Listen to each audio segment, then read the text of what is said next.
Okay, I think we're on problem number 92 now. All right, I'll put this down for you. 92 is another partial fraction problem. So let's write this down. And the one thing I like to do when I write the problem down, they give me the factored form of it, which is good. And not only in the factored form, they give me what's called the partial fraction decomposition in proper form, which is going to be some number over the linear factor. And the x squared plus 2 is what's known as an irreducible quadratic. That has complex roots.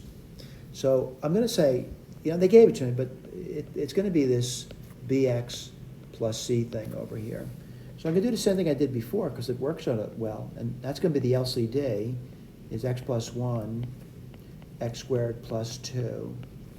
And if you multiply both sides by that, on the left side you get 2x plus 1. On the right side you're going to get a. The x plus 1 disappears, and you get x squared plus 2. Plus, well, let's see, bx plus c. That's the whole concept there. I'll put parentheses on it. The x squared plus 2 would disappear, and left off with x plus 1. Now, by the way, it may be a challenge to figure out what the proper x to choose, but I'm going to say, looking at it, just by inspection, x would be minus 1, because it should make it easy to deal with the both sides, by the way. Now, if x is minus 1, typically we use very simple numbers, by the way. You get minus 2 plus 1, which is minus 1. Then what do you get? Well, looking at it, you're still going to get a, and minus 1 squared is 1, and 1 plus 2 is 3. So you get 3a. Now, someone says, why did you pick minus 1? The main reason is this term disappears. Because if x is minus 1, what happens is minus 1 plus 1 is 0, and 0 times anything is going to be 0, by the way. We're going to say anything, any finite number. So that's a success story. And someone says, what do you pick now? Well, I want something else to disappear, so I'm going to pick x to be 0. What's going to disappear there? The b. Oh, by the way, I forgot to write this down. A is minus 1/3. All right? This is problem number 92, right? All right, so I said x to be 0. What do you get? On the left side, you get 1. On the right side, you certainly get a, which is minus 1/3. And if x is 0, you get 2. All right, let's keep going. Plus, it's more complicated. If x is 0, the b disappears, because 0 times b is, there's no b's. So it's going to be c.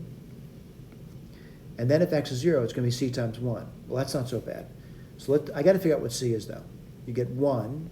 This would be minus 2/3 plus c. I'm going to add 2/3 to both sides, and that would be 5/3 now. So I got two numbers. They asked me what the a was. I'm claiming this is the a, and I'm claiming this is the c. All right? So what I want to do is, I don't know what b is, and I've already used these numbers. I don't want to use them again. I'm going to use another number. I'm going to use x equals 1. Again, I want to emphasize we're plugging it in here to figure it out. So what do you get on the left side? You get 3. What do you get on the right side? Again, I'm picking 1. So what's a? Minus 1/3. Let's see. If x is 1, I get 1 plus 2, which is 3. Plus. Well, if I chose x to be 1, I get b. This is more challenging, no doubt about it. Do I know what c is? Well, I think c is 5/3. And then what? If x is 1, this would be 2. All right? Let's keep going this way. I think I can figure out b now.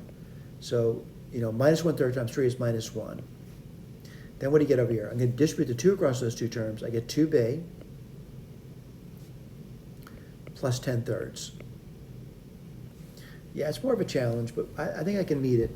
And what I'm going to do over here is I'm going to, kind of add things together. So 3, and let's see, minus 1 is actually minus 3/3. So I'm going to say 7/3 now, plus 2b.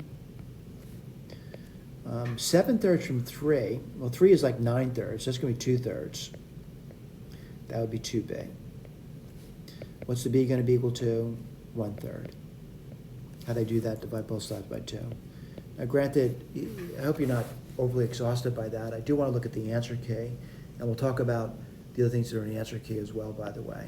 So I wanna see, did I get the A? But that's in the answer key, by the way. I did, minus 1/3.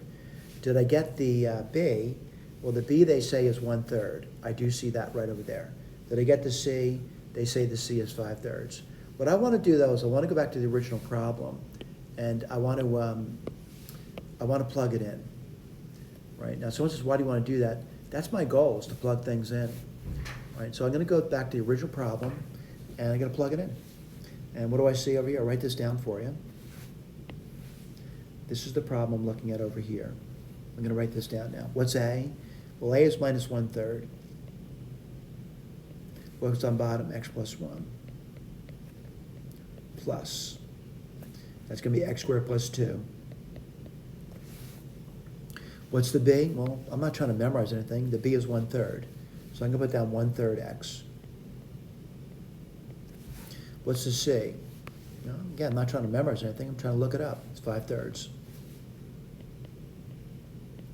Well, this reminds me of what we've done with the complex fractions. We try to clear them. So the way I'm going to do that is multiply top and bottom by 3 in both cases. We'll look at the key later, by the way. But I've already verified from the key that these, in fact, are correct values for A, B, and C. I've already verified that. So let me do this over here, and I'm going to, maybe put one thing down at a time. What would you give here? 3 times minus 1/3 is minus 1. On bottom, you get 3x plus 3. What do you get for the next term? Well, 3 times 1/3 of an x is just x. And 3 times 5/3 is 5. What do you get on bottom? 3x squared plus 6. Now, someone says, looking in the key, do I see that? Yeah, I do. I see that, the minus 1, and they didn't multiply it out, but it's 3x plus 3 on bottom. And I'm seeing the x plus 5. They didn't multiply it out, but it is 3x squared plus 6. It's working as well. I do want to point out what they're asking me to do, though, over here. They're asking me to get the A, they're asking me to get the B, and they're asking me to get the C. This was a partial fraction decomposition, and we're done. Thank you.